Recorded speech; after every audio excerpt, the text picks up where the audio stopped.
What's up, guys? Welcome back to another edition of 101 Sports and Cards. As always, I'm Nathan Holloway, and with me, Jared Jones. What's going on? We're going to start in the NFL. Not a lot of NFL news because of, it's the off-season.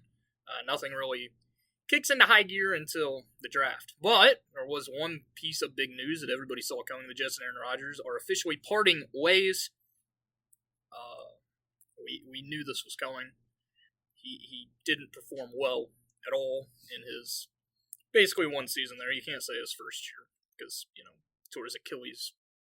6 minutes into the season. Yeah, not even that. Where do you see him going? Retirement.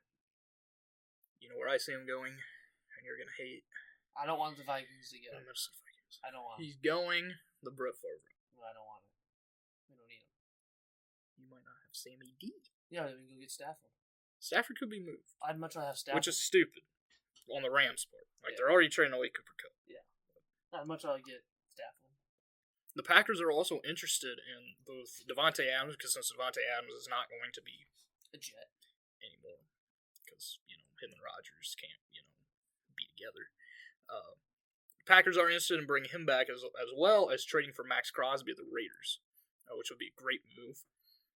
Devontae is also interested in going to holy crap, I almost said San Diego, the Los Angeles Chargers. Him and Herbert would be a deadly duo, and he would actually give Herbert, somebody to throw to besides Lab McConkey. And sometimes Quentin Johnston. Not often. Talking about free agency and everything for the NFL, the cap number did move up over $26 million, which is a lot more than I expected. So, expect teams to be spending. Moving on to the association. Nothing has happened in the association besides All-Star Weekend, and it was horrible. That's a fact. The All-Star Game. We'll talk about that. I didn't watch the it. mini tournament. Daytona. I was watching both at the same time. I wish I would have never turned on the All-Star Game. The Shaq's OGs team won. Of course, Stephen Curry led the way. He won MVP in his home stadium. Durant was also on the team. LeBron did not play in the game due to foot and ankle soreness that kept him out of last week's game against the Pacers. He also informed the league, a couple hours before the game where they couldn't even replace him, which was kind of a dick move because there were many, many players in the Western Conference that deserved to be an All-Star, and they could have easily replaced him. Other than that, it was a more competitive game. More competitive games, we'll say that. But I never thought I'd be saying this, but I agree with what Draymond Green said. The Rising Stars should not be... I respect the Rising Stars. I wanted to watch the Rising Stars because of Stephon Castle. They do not deserve to be in the All-Star game. They are not All-Stars yet. There's quite a few on the teams that will probably eventually be All-Stars, but they're not there yet. It's the amount. There were 41 minutes of game time. Somebody calculated this. There's a little over 41 minutes of game time in the 3-hour coverage. The rest was either commercial breaks, a very crappy musical performance by E40, and I think Saweetie was there. It was bad. And then also, Mr. Beast Challenge, which was stupid. Nobody cared. It was clearly rigged. Dame ain't missing, 20 shots from 3-point range. And then in the middle of the championship game, which was stupid, in the middle of the championship game, they took a 20-minute hiatus to honor the TNT crew. Which, that's good. It's TNT's last, broadcast of the All-Star Game because, they're no longer going to be, they won't be there next year because it's moving to NBC and Amazon Prime. But you could have done it, before. Or after.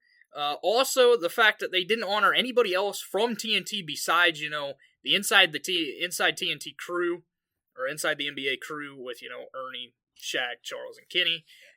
They're still going to be around next year. If you guys didn't know that. They're still going to be around. They're still with TNT. ESPN's taking over their coverage, but they're still signed with TNT. They're still going to be there. It was a solid thing. Also, the worst part about the All-Star game was, besides all the breaks, was Kevin Hart.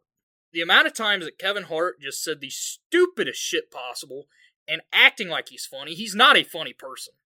Outside of movies. He's not funny. He's a complete idiot. I mean, he literally asked Shaq why he's dressed up as a porn director on live TV. But other than that, Kevin Hart was terrible. It was stupid that they even included him. Even during the games, I mean, he was saying stuff in the first game in which, Chuck's team played, and he was saying something to Shea. And Shea looked over and was like, let's get it rolling. Like, basically nobody gives a crap what you have to say. And nobody does. But other than that, it was a solid All-Star game just because it was competitive. You take out the breaks, you take out the rising stars. Next year, I want to see USA versus the world. I want to see it. I think East and West, you're never going to get the competitive back because they don't play for something. Now, if you change that to, how the MLB used to do it, change it to, whoever wins gets home court advantage in the finals, you may see people actually try. Yeah. They're never going to do that. The only person, this year it was more competitive, but there was still no defense played. The only person that showed up and played that everybody knew was going to because he said it, he was there to not make friends or anything else, was Victor. Victor showed up and he took it as a serious game. And in the finals, he was the only one that showed up for Charles Barkley's team. But they definitely need to change it to USA versus the world, in my opinion. Because you see how hockey is. Exactly. Great games. That also took away from the All-Star game because USA-Canada was that night. And everybody was watching that. Well, the whole everybody on the ice was fighting. I think the first drop on the puck. Yeah. It and wasn't Daytona. Yes. I watched Daytona. So. I did as well. The NBA has to do something or just get rid of All-Star Weekend altogether. But, if you want to keep it, go back to East-West. Who cares if, each team's dropping 200 points? Nobody cares. Or go to USA versus the world, but don't do this mini tournament anymore. It was okay, but the target score of 40 takes no time. It's not enough. With like Jalen Williams of the Thunder said after the game, you have the best players in the world out there playing that rarely miss shots. Yeah, 40 points is nothing. So they definitely need to go back to a regular All-Star game and not have 4 teams. And I keep saying USA versus. Would you do USA versus World, or would you rather keep it? I really don't care because I don't ever watch the NBA All-Star game ever. But I think the USA versus the World would get more competitive because you're not playing for just playing. You're playing for your country. I will say I only watched this year because I was going to cover the game. Sunday was my day off, but I was like, I'll do how like Kevin Durant performs since I cover the Suns. But after the game, I opened my computer and I was like, I don't even want to write about it because it wasn't fun. Yeah. It was boring to watch. It was not. They got to change something. All-Star Saturday night was also boring to watch. I'll say that. Matt McClung won the dunk contest over Stephon Castle. Congrats to him, I guess. The dude jumped over a car on the first try, which is impressive. But he was the only one that used props in this. Yeah. And props haven't been a huge... Props are a gimmick. It's a gimmicky thing to do in a dunk contest. You saw none of the other players do it. You rarely see people do it throughout the history of the All-Star game to actually use props. If you're going off of just like best dunks, it was Stephon Castle. Stephon Castle had some really good dunks. Mac McClung had to use props to do it, and also Mac McClung, he had time to practice his dunks because there was a video right after Sunday, I believe it came out, of him, practicing jumping over a Subaru. it must be nice for him to, practice for this because he doesn't actually play. Stephon Castle, Modest Buzelis, and Andre Jackson Jr., they don't have time to practice for it because, they actually have games to play in the NBA. So not to take anything away from Mac McClung, I hate that he's involved in it. He has personally saved the dunk contest, but you shouldn't have G League players in it. That's my thoughts. Now, was it impressive? Do you see most players doing what he did? No. But hopefully in the future, after the dunk contest, there were multiple stars like John Morant, Giannis, Aaron Gordon, Zach LaVine. They all said that they would be open to doing it next year. We know none of them will do it because everybody says they'll do it right after it happens. None of them will do it. And next year, we may see Mac McClung go for 4 straight and also become the winningest person in dunk contest history. And for the people that's comparing Mac McClung to Vince Carter as the best dunker ever, did you not watch Vince Carter play? Because Vince Carter wasn't just a great dunker, in the dunk contest. He dunked on everybody in game. He's the best in-game dunker of all time. The dude jumped over a 7-footer during the Olympics. Yeah. Not posterized, jumped over. So Boy that's Vince. Boy Vince. So I'm guessing you didn't watch any of Saturday. I watched the dunk contest. That was it. Do you believe Stephon Castle should have won? No, I don't. I mean, Stephon's was more kind of realistic dunks, but Mac's dunks were better on visualize. But Because of pros. yeah, but the dunk contest has been boring for about 5 years now. I mean, Mac is the only one that's doing anything that's good, really. I will say I was impressed with Stephon. The other two I was not. Honest Andre- Buzelis did not do much. I mean, he couldn't even dunk the first attempt. Yeah. And then Andre Jackson Jr. wasn't the best. Yeah, he just kind of did normal dunks. But I don't know. I just think the whole NBA All-Star Weekend sucks. The 3-point contest, Tyler Hero upset the rest of the field, won the 3-point contest. Of course, Dame was the favorite to win this. I picked Norman Powell. He was out the first round. I picked Tyler, man. Good for you. To be honest, this year's 3-point contest might have been the worst thing of All-Star Saturday Night. It was kind of boring to watch. There was no stalls. The only good thing was, Buddy Hield in the first round, he hit 31 points, which ties Stephen Curry for the most ever in a round, and then he absolutely choked it away in the second round and finished last. And then the Skills Challenge, Team Cavs won. Team Spurs got disqualified because of they tried to. I respect what They exploited the rule. Yeah, and to be honest, there were multiple reports that said that they talked to NBA officials and they were okay with them doing it until the fans started booing them. And then also everybody thought that it was Chris Paul's idea. Wemby said it was his idea. I believe it's both of them idea. They're both super competitive, especially Wemby. I believe it was both of their ideas, and it was a smart idea. Like, they exploited the rules perfectly. The NBA just didn't want to, give them the win because the fans weren't happy. And that's all the NBA has turned into now, is trying to please the fans, and the fans still aren't pleased. Friday night, the best part of All-Star Weekend, in my opinion, was the Rising Stars Challenge.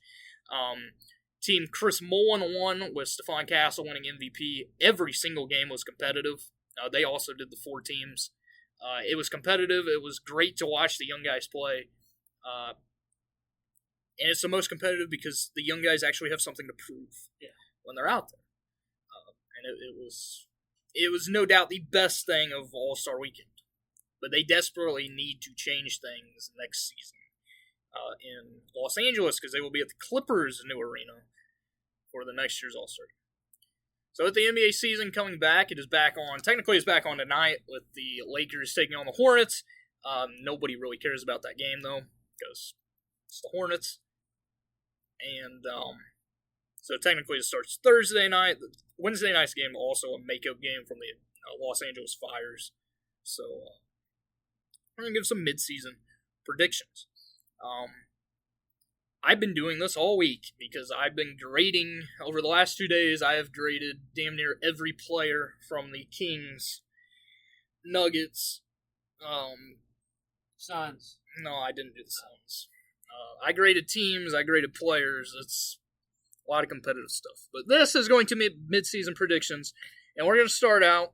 We're not going to do the NBA Finals first. We're going to start out with the final play-in spots in the Eastern and Western Conference. Remember, the top 6 teams in the East and the West are locked into the playoffs. You then have 7 through 10 who will be playing in the play-in for the final 2 spots. So right now in the East is the 6th seed is the Pistons, 7 is the Magic, 8 is the Hawks, 9 is the Heat, 10 is the Bulls, and 11 is the 76ers. If you want to count 12 seed is the Nets. I don't see the Nets. They're tanking. So who gets the 6th seed and the final spot in, and then who fills the 4 spots? Pistons get the 6th spot.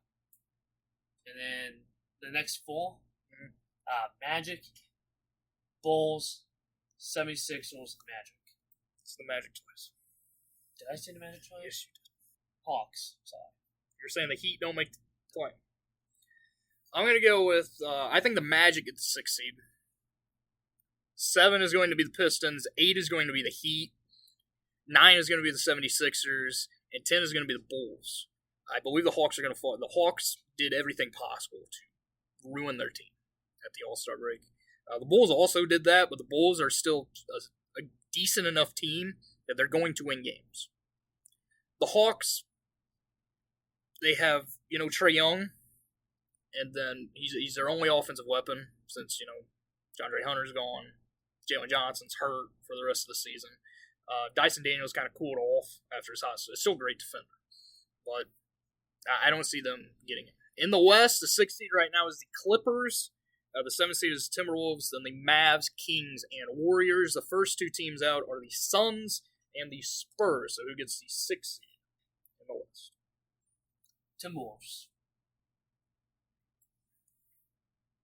And then Kings, Royals, Spurs, and the Mavericks.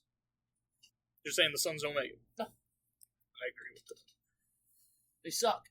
This is how it's going to be. The Clippers are going to get the 6th seed. All of these are going to say the exact same. It's going to be Clippers, T-Wolves, Mavericks, Kings, Warriors. The Suns and the Spurs will not make it. The Spurs, Wemby's ill right now and is not supposed to play against it's questionable to play against the Suns tomorrow. In a massive game, it's in Austin at the University of Texas. It will be a homecoming for Kevin Durant, who attended Texas. If you guys didn't know that, I don't know who didn't know that, but he's just the best player in Texas history. The Spurs aren't good enough to make. They did a lot, but they're not good enough to make the plan. The Suns are bad, and for a guy who covers the Suns, I want them to make the playoffs because I want to be able to talk about them in the playoffs. I don't see it happening. Durant's been great. Booker's been all right. He's not having the Devin Booker type season you'd think of. Bradley Beal's been terrible. He has been good off the bench. The rest of that roster is horrible. Yeah. And they did absolutely nothing at the deadline besides bringing in Nick Richards. And that was weeks ahead of the deadline. The only good move they made was getting rid of Yusuf Nurkic's $18 million per year contract. The Suns, they better hope that they make the play-in and that they make a playoff run. Because next season, the only person who's safe on that team is Devin Booker. I expect Bradley Beal and Kevin Durant to not be with the Suns in the offseason. I will say that. Next up is MVP. It's either Shai Gilgeous-Alexander or Nikola Jokic. Do you want me to pull up stats for both of them? No. I think it should be Shai. But I know Jokic is going to win it again. Shai is the front runner to win it right now. Yeah. He's the odds-on favorite. I think Shai should win it. Shai's been the best player. Shai is averaging 32.5 points per game, which leads the NBA. He's averaging 6.5 rebounds a game, 5.6 assists per game, 1.6 steals per game, and 1 block per game. I believe that's right. That's off the top of my head. Fact check me For all you guys that Long. He's had a great season, but Chet Holmgren's back for the Thunder, which they didn't make any moves at the deadline. That was the move that made them the favorite. They were already the favorite.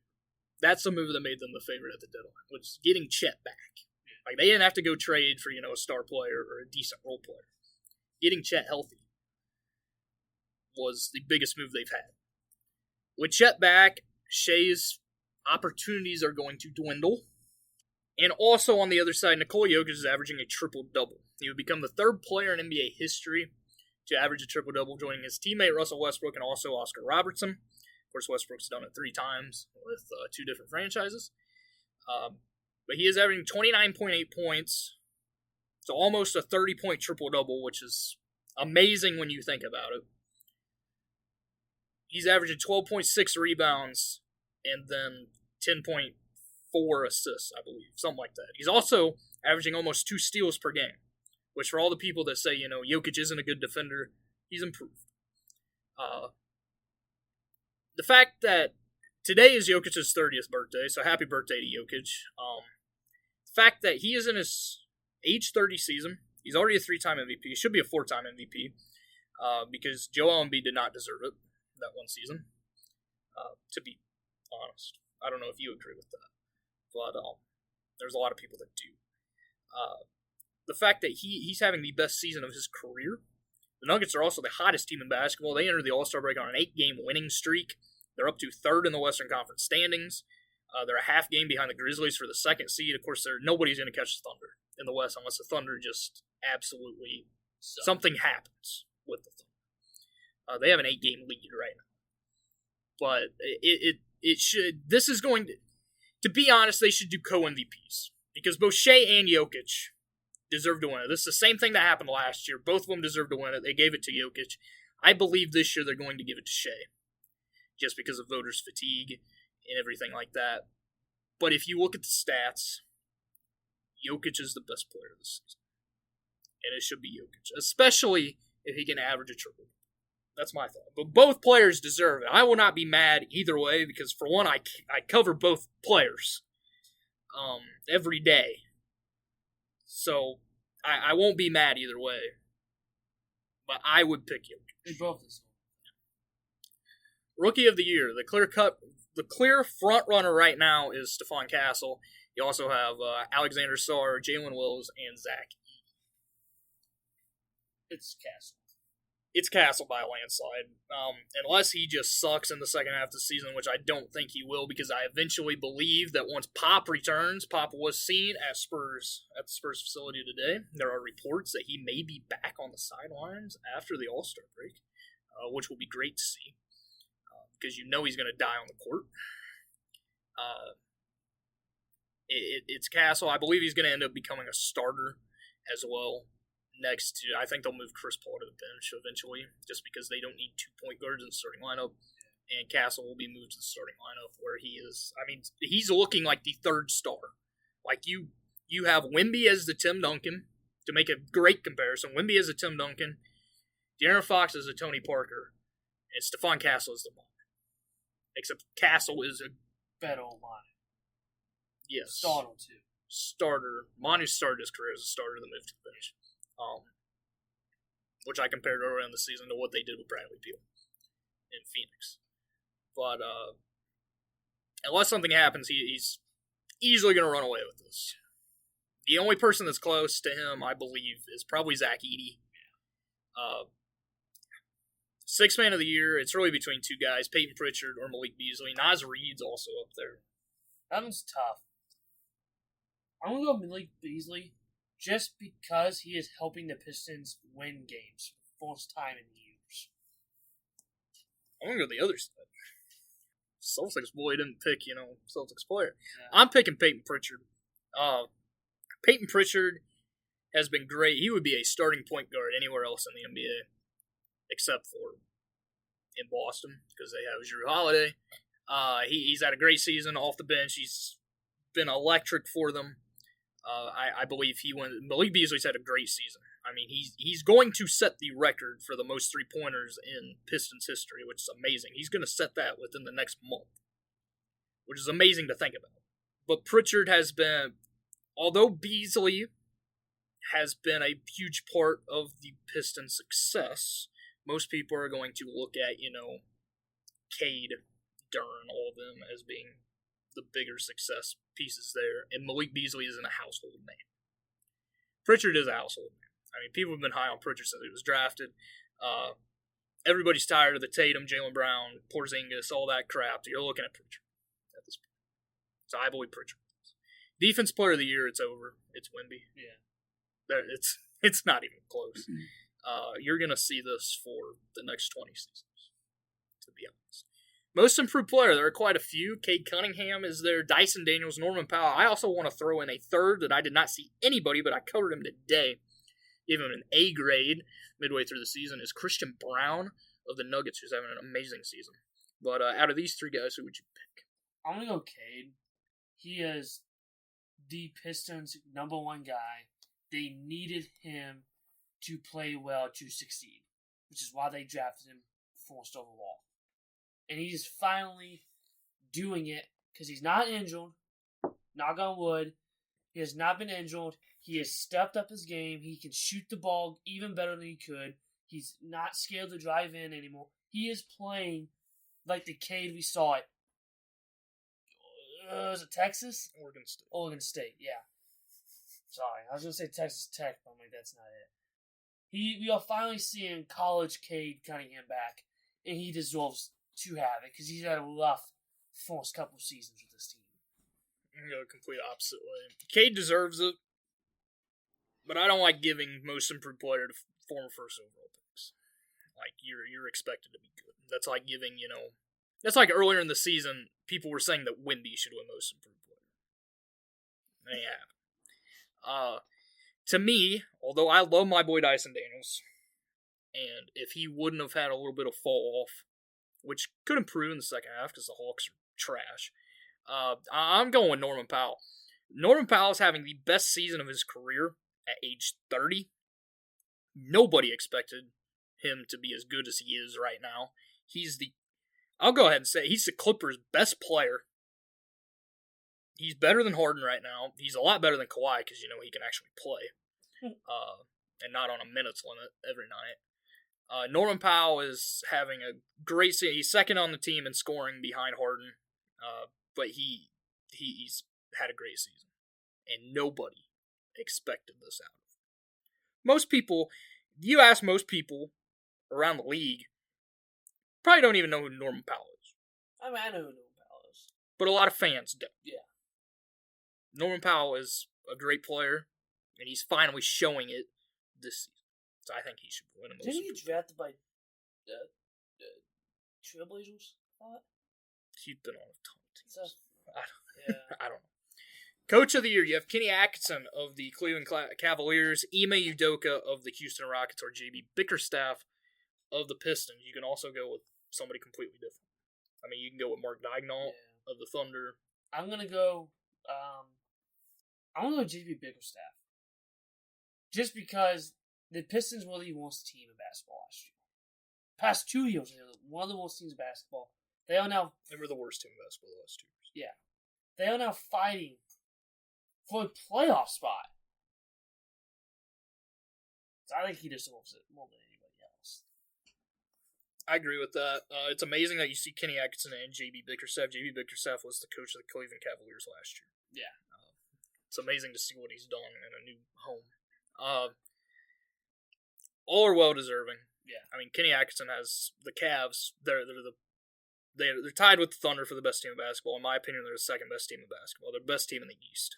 Although they would not be my pick to come out of the East. Ime Udoka, great coach, Spurs legend, assistant head coach, and as a player. So he's not a good player. I hate saying this about the Rockets, but because you know my hatred for the Rockets, but Ime Udoka has changed the Rockets. Remember 2 years ago when the Rockets were one of the worst teams in the league. They ever since they got rid of Harden, been one of the worst teams in the league. Last year you saw improvement. They were 41-41. barely missed the final play-in spot behind the Warriors. This year, they're right now fourth in the standings. They were third until the Nuggets passed them. They have been on a little losing streak, but going into the season, you wouldn't have said the Rockets are going to be a top 5 team in the West. But they've gotten great play out of their young players, including, in my opinion, their best young player now, and I'm not going to say it's Alperen Sengun, I'm going to say it's Amin Thompson. Because that dude is elite offensively and especially defensively. He's going to be a well-known all-star throughout the rest of his career, possibly starting next season. But I'm going with JB Bickerstaff just because nobody expected, like you said, nobody expected the Pistons to be where they are. I've been expecting the Pistons to be a playoff team for the last 4 seasons. Yeah. And I've been wrong. And then I believe this season I said that they wouldn't make the playoffs. And what happens? They're going to make the playoffs. Unless Cade gets hurt and they just completely fall apart, they're going to easily make the playoffs, especially in the weak-ass Eastern Conference. It's JB Bickerstaff. And it's amazing that, you go from a Cavaliers team that, is now the best team in the league, or best team in the East, to a Pistons team that was the worst team in the league, and you've made them, a top 5 team in the Eastern Conference. So I'm going to go with Bickerstaff. The final thing, and what everybody wants to know, is your NBA Finals prediction. I have some on there. You don't have to agree with that. Because, the East, you have the Cavs, Celtics, Knicks. I wouldn't say, and you could throw in the Bucks if you think Kuzma's going to do something. I already got it. Okay. Celtics, Nuggets. I'm going to go with the Nuggets. I just don't know who's going to stop Jokic. Kristaps can try. He'll get on. Al Horford. Yeah, I just don't see it happening. The back court, the battle. Way better. The front court, no. Hold off on that back court, though. Jrue Holiday's had a terrible season. Yeah. Derek White's been, Yeah. Jamal Murray had a terrible start to the season. He's been great. Yeah. And whoever the Nuggets start at shooting guard, whether it be Christian Brown, who stays in the starting line, dude's averaging 15 points per game. He's arguably their best defender outside of Aaron Gordon. Or Russell Westbrook, who's revitalized his career. Yeah. I don't know about that. It's going to be a good game. Good games. But I just think the Nuggets get it done again. It'll be their second title in 3 seasons. Coming from a Celtics fan, it haunts me to say. I just don't think they can beat them. I'm going to be, what everybody else says. I'm going to go Celtics Thunder with the Thunder. I can't pick the Cavs in the East. I can't pick the Knicks either. The Knicks have been so inconsistent. The Celtics, while they have been inconsistent, I still believe they have an all-star team of a roster. In the West, I believe it's between the Thunder and the Nuggets. The Nuggets, they don't have enough to get by the Thunder, especially with their new front court duo of Hartenstein and Holmgren, who can they're both 2 great defenders who can shut down Jokic. If you shut down Jokic, you have to make, Jamal Murray, Brown, Westbrook, Aaron Gordon, who's been hurt a lot of the season, or Michael Porter Jr., who's having the best season of his career, actually make shots. And we haven't seen that. We've seen Jamal Murray take over in the playoffs. We haven't seen the rest of them do it. And we've seen Westbrook do it, but not recently. Not out of his prime. Jay has. I believe the Thunder are the best team in the league. They have the craziest thing about the Thunder, they have the best net rating so far this season ever. Ever. That's over the 73-9 Warriors. It's over the 72-10 Bulls. Best rating ever. So I'm going with the Thunder. Moving on to the MLB. The Red Sox sign Alex Bregman to a 3-year, $120 million deal. Do you like the move? First off, until we get into the controversy. I think it's a good move for Bregman. He's going to do pretty well with that close left field wall. He's going to revitalize his career there, and then dip, make the money, and then go back to his old ways. Good for him. It's about time somebody said. The Blue Jays and Vlad Guerrero Jr. failed to reach a deal. He also said that he will not negotiate a contract during the regular season, so he will enter unrestricted free agency, or free. I don't know if MLB call it unrestricted free agency like they do in the NBA, But he will enter free agency. He'll be traded. Small thing when you be traded. And he also said that he wants to be a part of a team that wins. Blue Jays have not been that, although they should. Joe Buck is set to call his first MLB game since 2021 with the Brewers-Yankees opening day game in Milwaukee. That will be on ESPN. It's going to be good to hear Joe Buck be back. Yeah. I know some people don't like him, but I love him. I also like Joe Buck. I know a lot of people hate him. Yeah. Now to move on to the Red Sox controversy. If only had Troy. Could you imagine Troy calling a baseball game? Lit, They do have former Yankees and Phillies manager George. We're moving on to the Red Sox controversy. So Bregman, they signed. He's third baseman. Their third baseman right now is Rafael Devers. He said that he will not move to any other position or DH. Although Alex Cora, the manager, said that he could be a DH this season because it was signed in the contract for Devers that he would be their everyday third baseman. Cora then said, that GM's no longer with the team, so his thoughts don't matter. The contract does still matter. I hope you know that. This has turned into a huge thing. Bregman said that he doesn't care where he plays, which is a smart thing to say. Tristan Casas said that, Devers should be at third, Bregman should be at second, and, none of their top prospects should be called up at the beginning of the regular season, including, Marcelo Meyer, who could have been their shortstop, because they certainly don't have one. Roman Anthony, who's the top prospect in baseball, and many other guys. I mean, they have one of the best farm systems in the league.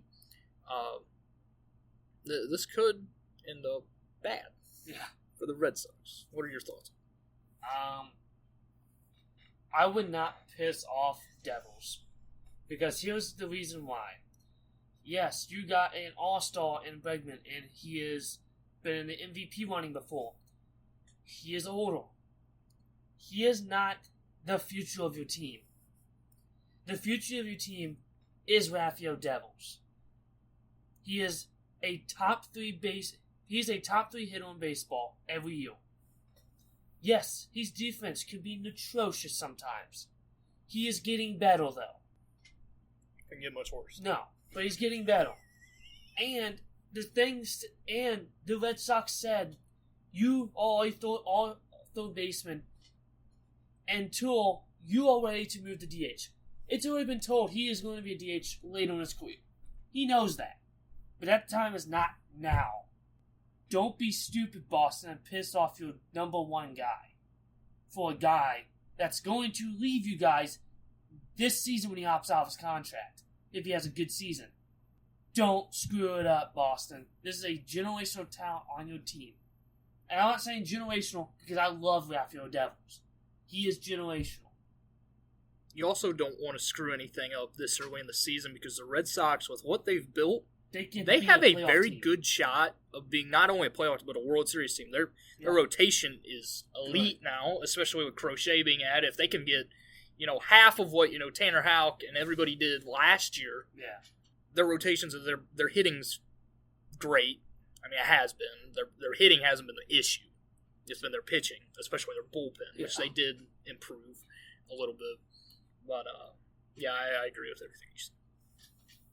Spring training games begin today whenever you're watching this or listening to this. I haven't messed that up in a while. Whenever you're listening to this, Thursday, there's only one game. It is Cubs and Dodgers. The rest, of course, Friday, Saturday, every day will be spring training games. So I'm pumped. It's the official start of baseball season when the show comes out and makes their announcement. I can't wait for the show to actually come out in March, and then pitchers and catchers report. I've been getting all the national scoops. It's great. It's great to have something other than basketball. To be frank, although I cover the NBA, it gets boring after. Moving on to another type of basketball, college basketball. The new rankings is number 1 Auburn. They took down Alabama over the weekend in the huge 1-2 matchup. Number 2 is Florida. 3 is Duke. Alabama fell to 4. Houston 5. 6 Tennessee. 7 Texas A&M. 8 Iowa State. Texas Tech moved up 3 spots to 9. St. John's fell to 10. Wisconsin moved up 5 spots to 11 after they whooped Purdue. Let's go. Tunji's elite. So the back-to-back 30-point games, they not only whooped Purdue, they murdered Illinois last night. Did they? We'll say that. They won by almost 30. It was bad. It's bad for Illinois. Not bad for this. You know what else is bad for Illinois? Before we get into this. They got to play Duke? They do have to play Duke, which we will talk about here in a second because it's one of the games of the week. They retired Terrence Shannon Jr.'s jersey the other night. It's upside down. And they unveiled it upside down. I don't know how you do that. But only Illinois. Yeah. The good thing is that Terrence Shannon Jr. has, of course he was shocked by it, but he laughed it He's off. done some good things with it. He has made shirts, that are all the proceeds are going to be donated to charity, where it says, even if life has you upside down, keep going hard. Something like that. I don't know the exact name. It was something like that. And then it has that on the back with upside down. Then on the front is his jersey upside down. So good thing for Terrence Shannon and good thing for Illinois that he can just laugh it off. Yeah. Because there's multiple guys around the league that would have been pissed. Yeah. So, number 12 is Michigan. They moved up 8 spots. Purdue dropped down 6 spots to 13. Mizzou up 6 spots to 15. Clemson up 5 spots to 18. Arizona down 6 spots to 19. Maryland up 5 spots to 20. Memphis down 8 spots to 22. Kansas down 5 spots to 23. They will not be ranked next week. They suffered the worst loss in franchise history as a ranked team last night. The best games this week, also, UConn is not on that list. If you notice, UConn fell out of the ranking. I believe they were out of the rankings last week. Best games this week. Friday, number 14, Michigan State versus number 12, Michigan. Of course, one of the biggest rivalries in college. Saturday, have 4 great games, a quadruple header. Number 6, Tennessee versus number 7, Texas A&M. Number 8, Iowa State versus number 5, Houston. Number 17, Kentucky versus number 4, Alabama. And number 3, Duke versus Illinois. I kind of want to go to that game. You won't be able to afford it. I'll tell you that. That would be sick, though. They have a really nice arena, too. I've been there. It's nice. Is it Champaign? Yeah. Not that far of a drive. 2.5 hours? It's not that bad of a drive, either. Sunday, big 12 matchup between UConn and number 10 St. John's. UConn desperately needs wins, especially this late in the season. Monday, number 5 Houston versus number 9 Texas Tech, and Tuesday, number 21 Mississippi State versus number 4 Alabama. Of course, we're only just a few weeks away from conference tournaments beginning, and the March of Madness officially starts, I believe, March 18th. So, less than a month away. Still hate that March Madness still doesn't end in March. Yeah. On other sports, Ludwig Oberg won the Genesis Open by 1 stroke over Maverick McNeely. What a name. Congrats to him. I love that name. Which one? Maverick McNeely. It's awesome. Ludwig Oberg is He's really good. Yeah. This is his second career win. He's going to have a lot more. Is he like 20? I have no idea. The Mexico Championship is this weekend. William Byron won the Daytona 500 for the 2nd consecutive season. Of course, it was rain delayed by 3 hours. They got back on track, and it was rain delayed again. Yeah. Twice. Yeah. Overall, what do you think of it? That was a good race, actually. I thought it was actually really... it's a typical drafting track. You get one line, one big line, and you get the top line. It was pretty entertaining, the whole race, and then the Ryan Preece wreck was insane. They do need to do something about the cars. It is a little plank of wood because, hey, NASCAR, guess what? When you put an enclosement on the bottom of a car, it catches more air. Did you know that? I've never seen a car do that. I've never seen a car do a wheelie and just take the off. Vicious hit of when he just went back. I thought he was hit the catch fence. That's what I thought, son of a bitch, we're gonna have another 2-hour delay while they repair this. I thought it was gonna have Kyle Lawson or Austin Dillon. Yeah, well, they went to the catch fence. Ryan Preece just is not. Him and Daytona hate each other. That's his second bad wreck. Bad thing is he was having a great race. He was. This one. He was His first race with RFK. Yeah. He was up to second at one point. I'm going to tell you right now, he's going to win a race this year. Yeah. He's finally in good equipment. Yeah. Just, he is right, though. They do need to figure it out. Because someone will not walk away one day. It was scary watching the onboard, and as soon as the camera cut out, you saw him duck. Yeah. Because you don't know where you're at when your car takes off like that. You have no clue. Are you gonna fly into the catch fence? Are you gonna get hit by another car like Ryan Newman did? You don't know. And what NASCAR's trying to do is they're trying to be too much like IndyCar and F1. They're trying to make it so aerodynamic that's not funny. These cars you can't push anymore. They spin out. The whole reason this happened was because Christopher Bell got pushed too. He didn't even get pushed that hard. It's just the way these cars are. They have The other problem is that cars can be pushed. The cars that can't push, Toyotas. They cannot be pushed. It's the Chevy. The Toyotas can't be pushed. The Chevy can't push because of the front end of the Camaro. That's a point. Which is going to change next year because Camaros are, if you didn't know, Chevy dropped Camaro. Yeah. They're trying to make too much like F1 and IndyCar. You gotta remember, guys, these are not open wheel cars. And a NASCAR, a 3,500-pound NASCAR, should not take off like a plane. It should not take off like a plane. It basically what an IndyCar and F1 car. It wheel hopped, but it didn't wheel hop. It just got hit, and air got sucked under because there's nothing. Air just goes right through it. It just catches air. There was no resistance. It's resist air, and it took off. It was spectacular, but not for a good reason. Not for Ryan Preece. No, it was spectacular to see because it's so dumb it shouldn't have happened. They got to change the undercarriage of the car. Going off of Rex, who do you put the blame on for the Logano and Stenhouse wreck? I think it was a racing incident. They both didn't want to give him the spot. Logano let off, but when you're drafting, you can't let off. The amazing thing is the two guys that cause the most wrecks. Yes, I'm still blaming Ricky Stenhouse. I mean, he did come down. He did come down. The dude threw two stupid blocks. Yeah. And as soon as I saw him up front, I'm like, we're just waiting. We're waiting to see half the field, just get taken out. Because that's what happened last time he won. He did that. He caused a big one to win. With these cars, it's really hard to block the draft because of how fast these cars come up on you on. And you don't want to take a hit in the back because you're going to spin out with these cars. So, I mean, Ricky came down. He knew Logano was there. You could clearly tell because he made contact. He moved up a tiny bit, but then he came back down. Just stop.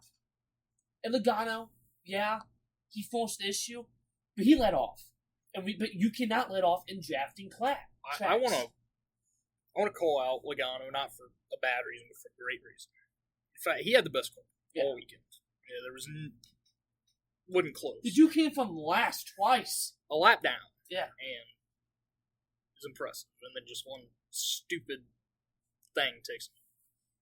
I feel gutted for Denny Hamlin, although I'm not a fan of him. Yeah, I feel bad for Kyle Busch.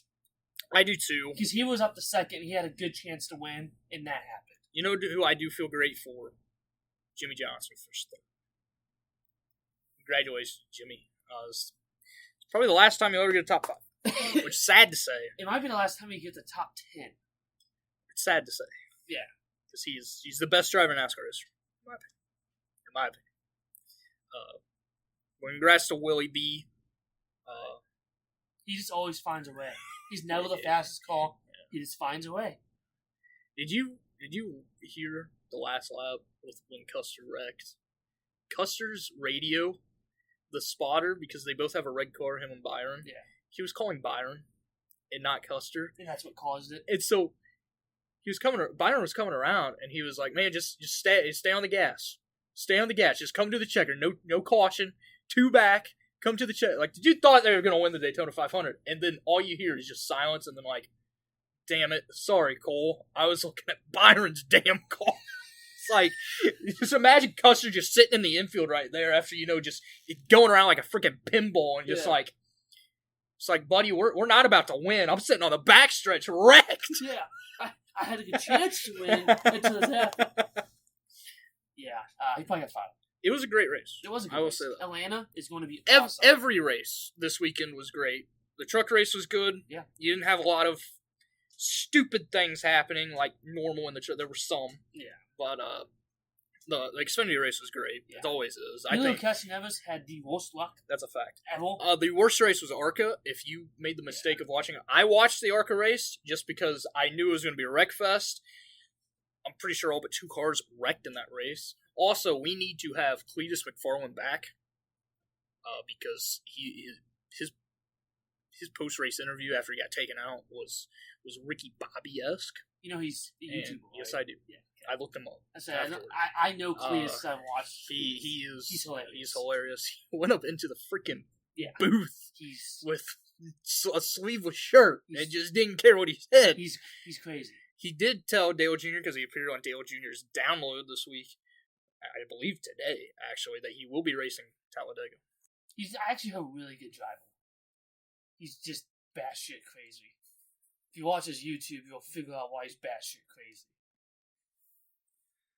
So Atlanta is this weekend. Who wins?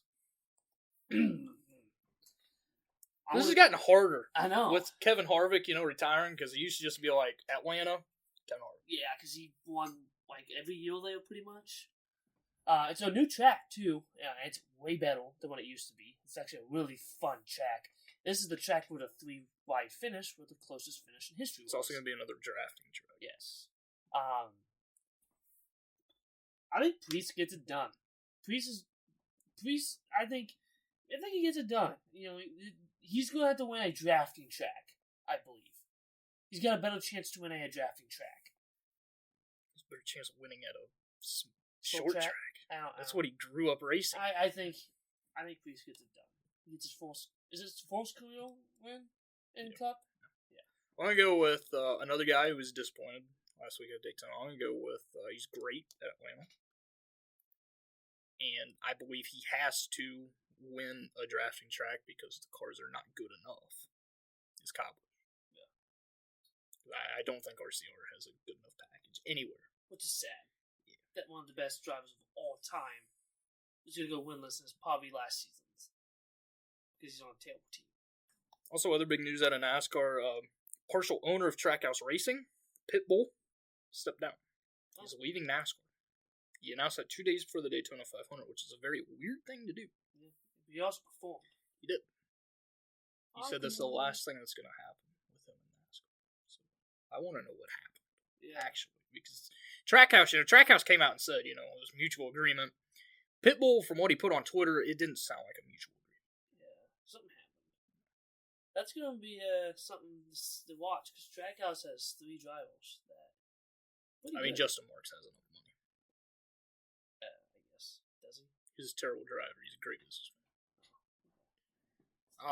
The other big thing that happened, over the weekend was the Four Nations face-off for hockey. So the championship game is Thursday. It is USA versus Canada. Even if you're not a hockey fan, watch this game. Watch it. I will be watching it, and I have not watched a hockey game in... It's been a couple of years for me. I think I watched one game in the Stanley Cup final last year, and I think it was Game 7. Yeah, I watched Game 7 also. Other than that, I haven't watched any hockey. I don't think I watched any of the year before that. Hockey's just not fun to me anymore because the Blackhawks. So. But this is a fun game. Yes. There's going to be fights in every corner of this ice rink. You have anything else? Baseball is coming back, and I'm very excited. It's a very long episode. So we're going to end it here. Thank you guys for listening. Enjoy college basketball. NBA is going to be back tomorrow. Enjoy hockey. And, of course, baseball. Baseball is back. Spring training. Of course, spring training games, you're watching for prospects.